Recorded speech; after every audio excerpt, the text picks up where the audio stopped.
The marble sings when it's wet, not loud, but just enough for the dead to hear.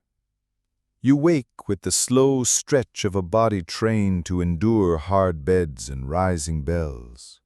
The air in your insular room is heavy with the scent of wet limestone, charcoal ash, and the faint musk of crushed myrtle leaves stuffed beneath your cot. Today is your free day. And on a free day in Rome, there is only one place worth going, the Bathhouse. But not just any. You've received word, a fellow scribe slipped it between tax ledgers, that a new therme has opened on the Aventine. Not as grand as the baths of Caracalla, but more discreet. And if whispers are to be trusted, certain high-born men of questionable virtue visit there with secrets dripping from their robes like water off a strigil. You eat a breakfast of flat barley bread dipped in watered wine. The bread is stale, but you chew it slowly, savoring the crust as your jaw loosens. You spit out a pebble that cracked off the edge. Wheat is expensive, and only the rich eat soft. Your tunic smells of sun and sweat. It's clean enough. Outside, Rome moans awake. The dawn trumpet calls from the Temple Hill. Wheels grind over stone. A street performer tunes a lyre while yelling at a drunk who tried to steal his cup. The city pulses with its usual rhythm. Sewage and silk. Orphans and senators. You sling your bath kit, olive oil flask, strigil, linen, and make your way down the crowded alleyway. A group of Gaulish laborers pushes past you, covered in lime dust. A child sells rotten pears from a cracked basket. Everyone is always selling something. As you approach the therme, the smell hits you before the architecture does.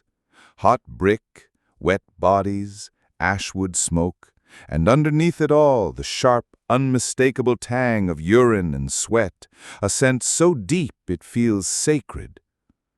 The entrance is wide, flanked by Corinthian columns chipped at the base. Statues of Venus and Hercules guard either side, cracked at the elbows, covered in pigeon droppings. Two slaves, bare-chested and young, take your copper coin with a practiced indifference. One of them eyes your tunic, perhaps assessing whether you belong. You ignore him and step through the archway. The air changes. Inside, the apoditarium is alive with noise. Men stripping, shouting, laughing, robes hung like surrendered flags. Children run naked between legs. A fight nearly breaks out over a stolen sandal, but a guard taps his cudgel and the bickering dies down. You find a small cubbyhole. You slip out of your tunic and sandals and tuck them away, praying they'll still be there when you return. Theft is common, even sacred, in places like this. The stone beneath your feet is cold, but the warmth ahead calls like a lover. You pass through the palestra, where a few men spar shirtless, grappling and grunting, their bodies glistening. A philosopher gives a lecture in the corner, half listened to. Someone vomits behind a pillar after drinking too much posca.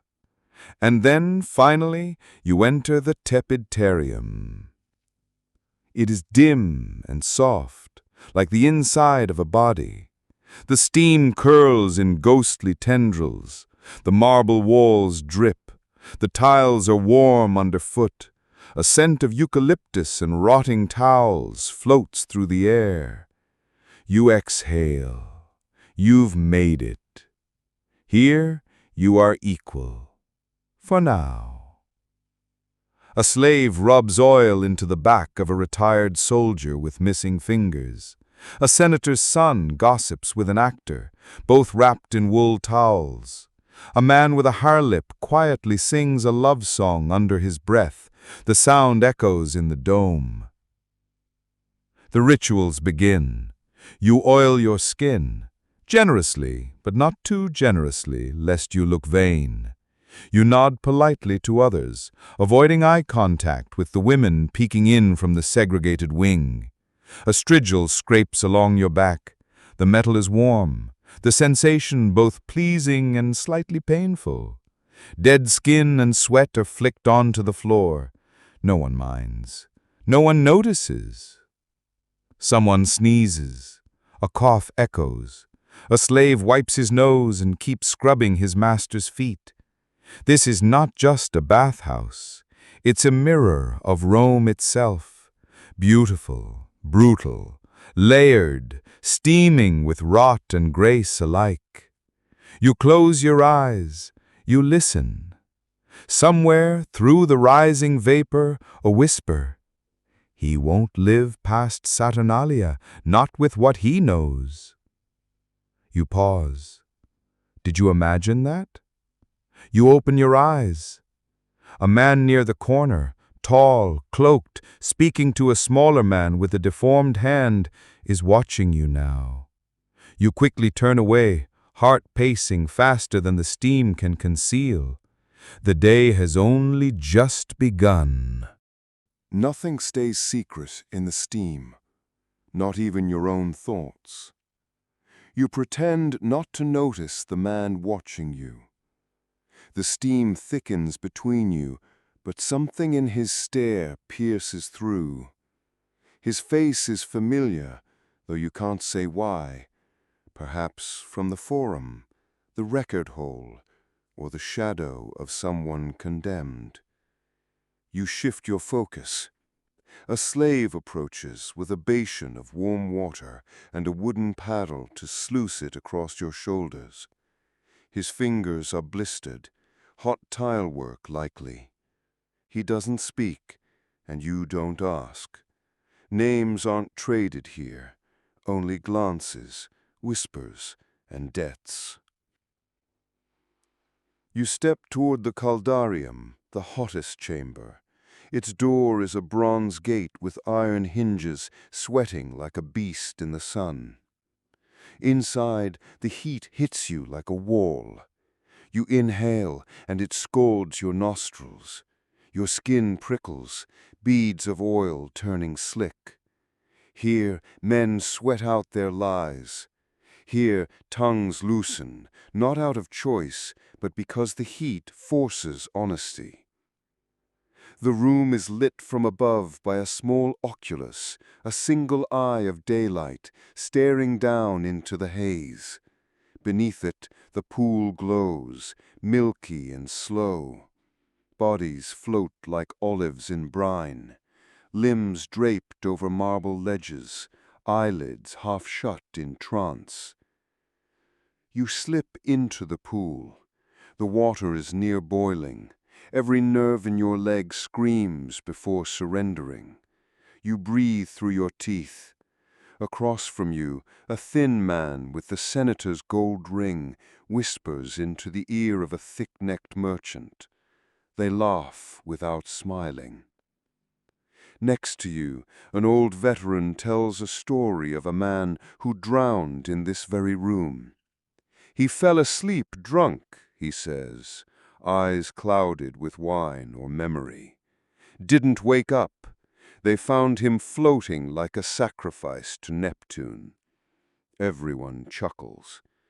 You force a grin. But then he adds, more quietly, "That's not the strange part. The strange part is, when they pulled him out, his skin had gone green, green like copper patina, like something alive was already growing inside him." You rise from the pool, heart knocking. On a ledge you sit. The warm air clings to you like grief. Around you the baths hum, laughter echoes, water sloshes. Somewhere a man coughs again, and it's the same cough as before, sharp, wet, echoing with something worse than sickness. You look over.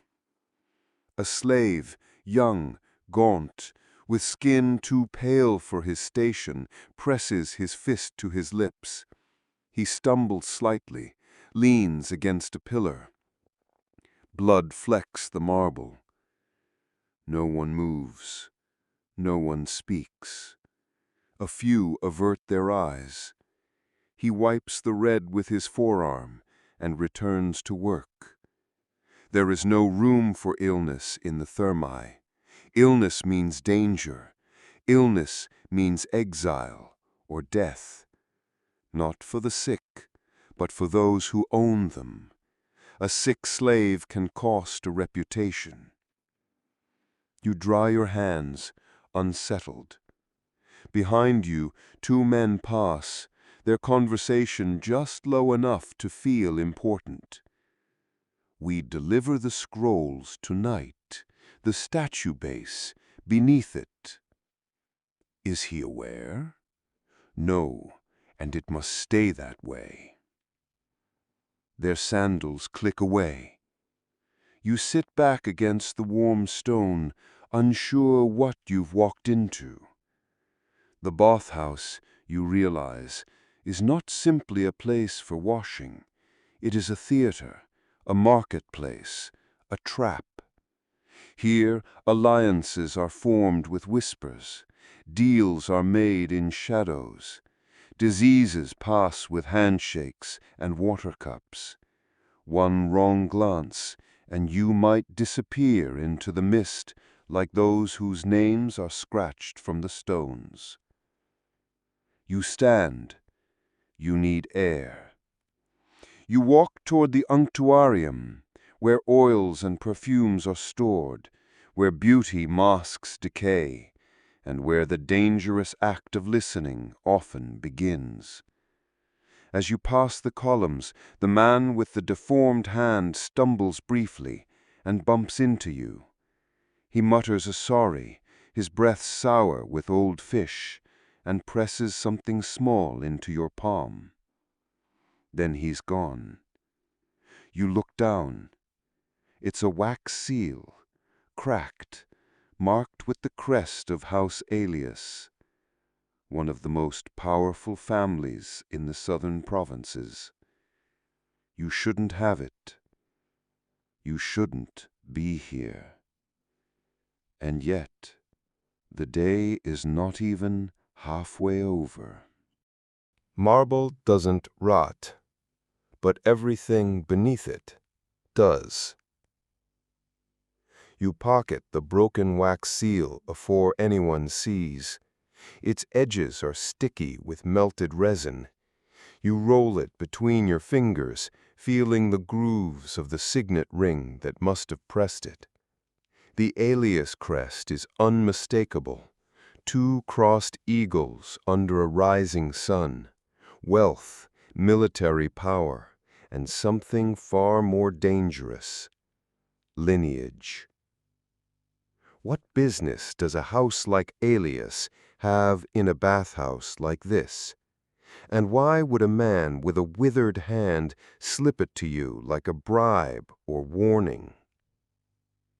Your skin itches, not just from heat or fear, but from the lice. You notice them now, tiny black specks crawling in the folds of a towel, behind the ear of the man sitting nearby. They're everywhere, hidden in the fibers of cushions, clinging to the sweat-damp curls of men who no longer care. You move quickly to the unctuarium, the oiling room. Here slaves stand beside shelves of amphorae, rose oil, almond oil, myrtle and mint, each scent stronger than the last. They pour mixtures into brass dishes and rub them into the skin of patrons reclining on marble benches. A young woman, barely older than a girl, massages the shoulders of an older man who speaks to her like a master speaking to his dog. His eyes close in pleasure, but his tone bites like vinegar. You sit on a ledge, keeping to yourself. The room glows from filtered sunlight above, glinting off polished jars and gold-trimmed mirrors. It should be beautiful, but all you smell now is rot, a body odor masked with oil, an infection hidden under perfume, the smell of too much. A man leans close beside you. His toga is slightly wet. His breath smells of figs and arrogance. "You're not from around here." You say nothing. He continues, "I saw you receive something from Crassus's man. Strange choice, no. That seal doesn't belong to scribes." You remain still. He smiles, but it doesn't reach his eyes. "Keep your secrets if you like, but secrets in this place tend to sweat out eventually." He walks away humming. You stay seated longer than needed, pretending to enjoy the oil's warmth as a young slave rubs it gently over your arms. Her hands tremble slightly. You wonder if she's afraid of you or just tired. A bowl of lice combs is passed around. You take one and run it along the back of your scalp. You feel the scratch of something that shouldn't be there and pull free a single louse, crushed between your fingernails. The comb is handed to the next man without question. Everyone pretends this is normal, that disease is not clinging to every strigil, towel, and handshake. You close your eyes. You remember the cough in the caldarium. You remember the seal. You remember the whisper, "He won't live past Saturnalia." And suddenly you feel it, that under the heat, under the perfume, beneath the elegance and architecture, this bathhouse is no sanctuary. It is a crucible, where plots simmer, where men wash themselves of sins they'll commit again tomorrow. The woman to your left is crying quietly while oiling her mother's feet. No one asks why. To your right, a boy counts bruises on his own arm like coins. You are surrounded by every rank of Rome: senators, slaves, ex-gladiators, freed women, con men, scribes, and soothsayers. And every one of them is hiding something in the steam. You stand and move toward the frigidarium, the cold chamber, where muscles tighten and the senses return. But first you pause by a column. A bronze plaque is mounted to its base. "In honor of Aelius Marcus, dedicated in gratitude by the people." Your blood chills. So this bathhouse belongs to the very house whose seal you now carry in your tunic. You look again at the cracked seal in your palm. The crest seems to stare back. You remember what the whisperer said, the statue base beneath it. You glance across the room. There, in the tepidarium, under the statue of Apollo, a group of slaves is scrubbing blood from the floor. They move too quickly. Their eyes avoid the guests. You watch.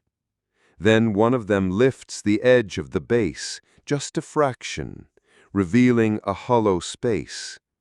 Something is passed inside, wrapped in cloth. The statue is lowered again. No one seems to notice.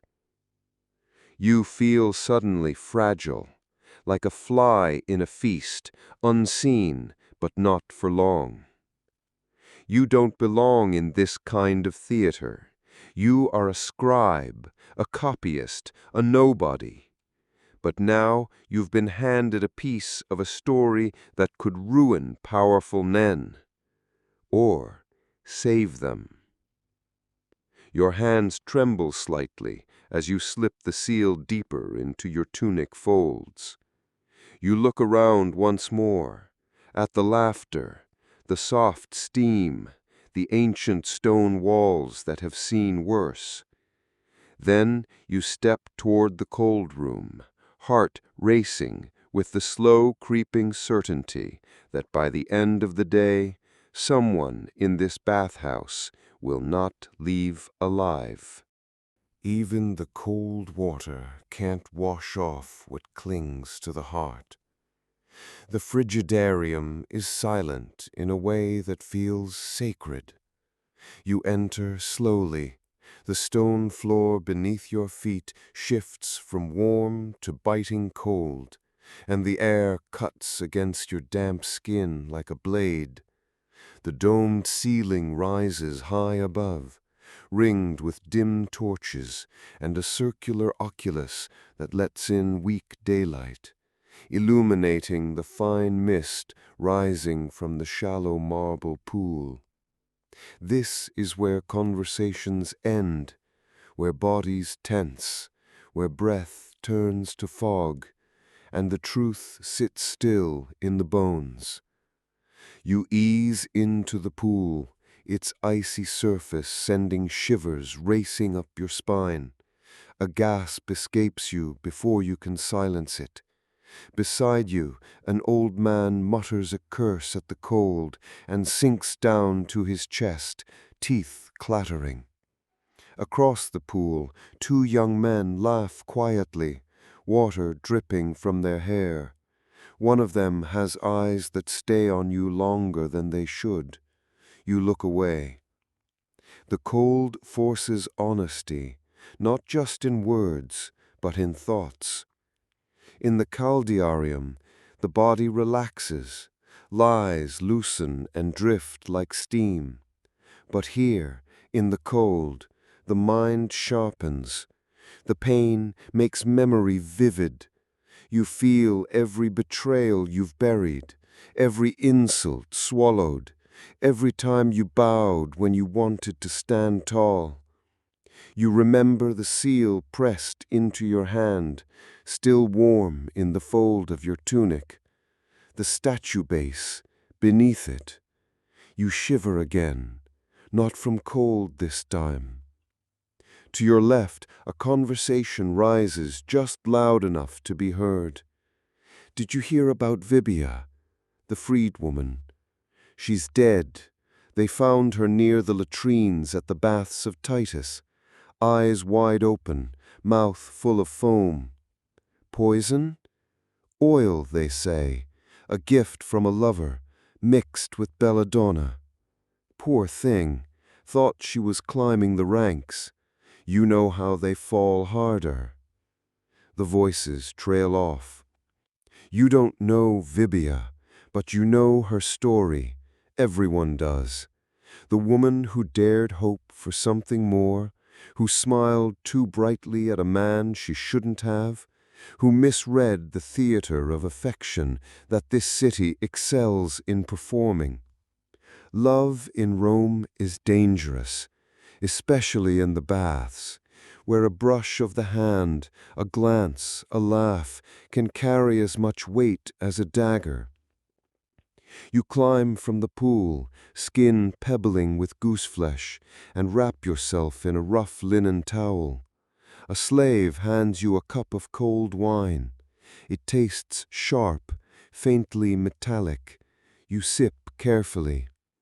In a side room, men recline on stone benches warmed from below, talking in low voices. One recites poetry, badly, while another traces letters in condensation on the wall, smiling as though remembering a lover's name. You sit, alone for a moment, watching the flicker of the torchlight on the ceiling.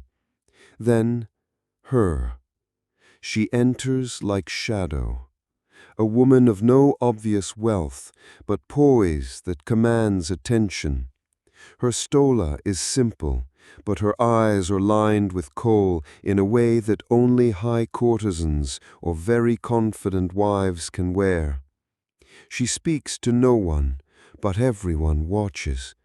She catches your eye, just for a second, a glance, then walks past, a trail of warmed perfume left behind, frankincense, citrus, and something darker, something bitter.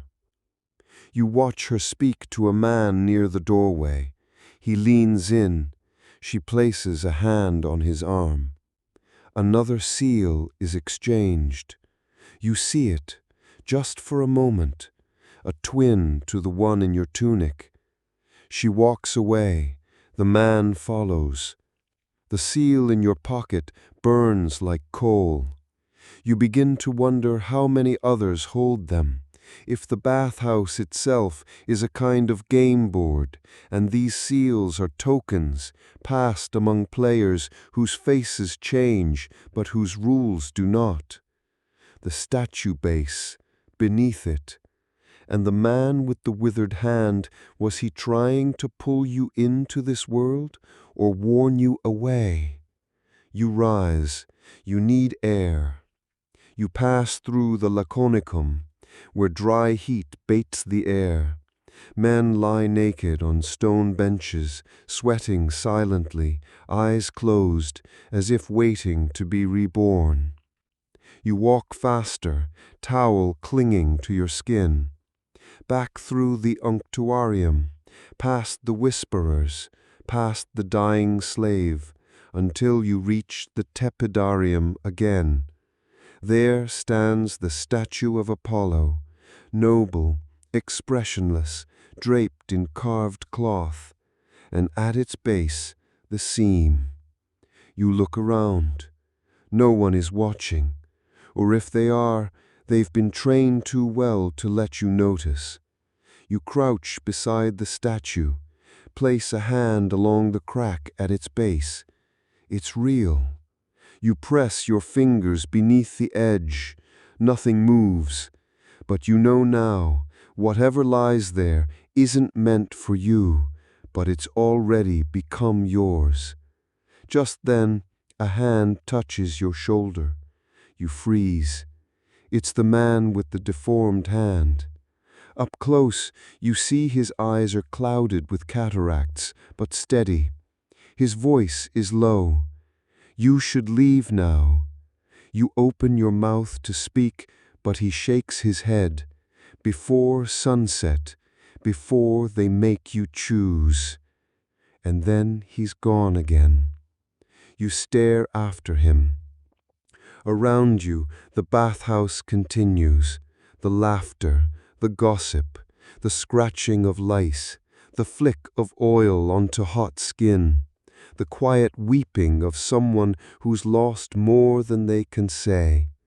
And somewhere within these stone walls, someone has chosen you, or mistaken you, or set something in motion. You breathe in. The air smells sweet now, like roses turning to rot.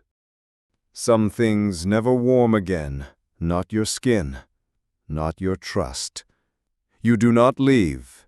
You tell yourself it's curiosity or pride or duty, but in truth, it is the feeling that the moment you step outside, you will be watched, followed, that stepping away now would mean you've admitted to knowing something you were never supposed to see. So you stay. You return to the palestra, the exercise yard. The sun has risen higher, casting sharp light through the arches. A group of youths is wrestling in the dust, their shouts echoing off the walls. A teacher counts their steps in a rhythmic chant. Somewhere, a flute plays, a lazy tune that doesn't quite match the tension curling in your gut. You pretend to stretch, mimicking the men around you. No one pays you much attention, or so it seems. The man from earlier, the one who warned you, has vanished. The woman with the dark eyes is gone as well. But you spot the merchant with the thick neck and the gold ring. He watches you now and then, always just long enough to unsettle you. Something is coming. You step back inside, moving through the cooler chambers. The light has shifted, the steam less golden now, more gray. Shadows cling to the corners. The bathhouse is changing with the day, becoming heavier, like a body preparing to sleep or to collapse. In the apoditarium, you find your clothes gone, your tunic, your sandals, even your satchel. Only a rough towel remains, folded neatly, as if left deliberately. Your mouth goes dry. You look around, trying to appear calm. A boy scratches his arm in the corner. A group of men plays dice by the door, laughing too loudly. The guards are gone. No one meets your gaze. You're not just being watched anymore. You're being waited for. You grip the towel and move quickly, passing through the corridors once more. In the caldarium, you find the pool empty. The heat is still intense, the steam as thick as ever. But the bodies are gone. The echoes of conversation have vanished. It's silent, too silent. You step to the center of the room. The water glows faintly in the filtered light. Then, a splash. Behind you. You turn sharply. A man emerges from the mist. His face is unfamiliar, but his bearing isn't. He's of rank, wealth. His sandals, decorated with bronze medallions, tell you that. His tunic, though damp, is embroidered at the edges with gold thread. He looks at you without blinking. You have something that doesn't belong to you. You don't speak. You're not the first to be curious, but you may be the last. Tell me, did he give you anything else? You slowly shake your head. No, he says. Then perhaps we will keep this quiet, as long as the seal finds its way home. He extends his hand. You hesitate. Now, he adds. You reach into your tunic fold, fingers brushing the warm wax, and pull it free. He takes it, his expression unreadable. Then he leans closer. You think the baths are public, open, equal, but they are ours. Every chamber, every whisper, every hand that passes a towel. He pockets the seal. You're lucky he picked you. Lucky I did not. And he's gone, vanishing into the mist as though never there. You remain standing, chest tight, breath shallow. The sweat on your skin feels colder now. You walk, half numb, back through the frigidarium, still empty, into the tepidarium, still echoing with nothing. Finally, to the palestra, where the sun has moved and the boys are gone. Your clothes, your real ones, are now folded neatly on a bench. As if this was all a test, or a warning, or both. You dress in silence. You tie your sandals, and you leave without looking back. The city outside is louder than you remember. The streets churn with life. Vendors shout. Children run with arms full of bread. The scent of grilled meat and sewage blends into something almost comforting. You walk quickly, back through alleyways, past the statue of Mercury smeared with bird droppings, past the old woman who chants at cats, back to your apartment, small and cracked, but private. You enter. and find on your table a folded strip of papyrus. Your name is written on the front. Inside it reads, "You passed. Stay silent, or the seal returns." No signature, just a smear of rose oil and a single strand of black hair. You sit on the edge of your cot, heart thumping, the world spinning. You know now what the bathhouse really is. Not a sanctuary, not a refuge, but a forum for the unseen, for plots born in whispers, for deaths that look like accidents, for power exchanged in cups of water and fingers dipped in oil. And still, tomorrow it will be full again, with bodies, with laughter, with secrets. Because everyone, no matter how poor, how weary, how afraid, needs to bathe. Even if it kills them.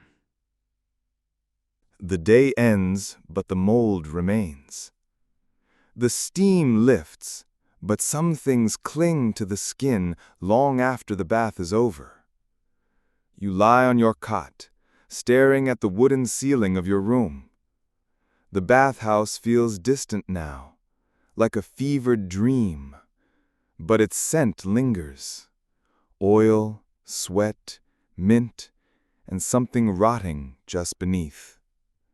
No matter how many times you rinse your hands in the basin, you still feel the damp breath of the frigidarium on your spine. The papyrus still sits beside you, its warning folded neatly, like a scar you can't hide. You passed, stay silent, or the seal returns. You trace the letters again and again with your eyes. You think about what would have happened if you had refused to hand over the seal, or if you'd spoken to anyone, if you'd asked questions, even quietly. No, this day was never really yours. It belonged to them. The bathhouse, like Rome, lets you feel important, clean, elevated. For a moment, you can share in the illusion of control. But beneath the polished marble is brick, and under the brick, mold, and behind every curtain of steam, someone is watching. You get up. Outside, the evening comes slowly, draping Rome in gold and violet. The hum of the city continues. Wheels grind over stone, hawkers shout. Distant laughter tumbles through alleyways like wind. You pass a bakery closing its shutters.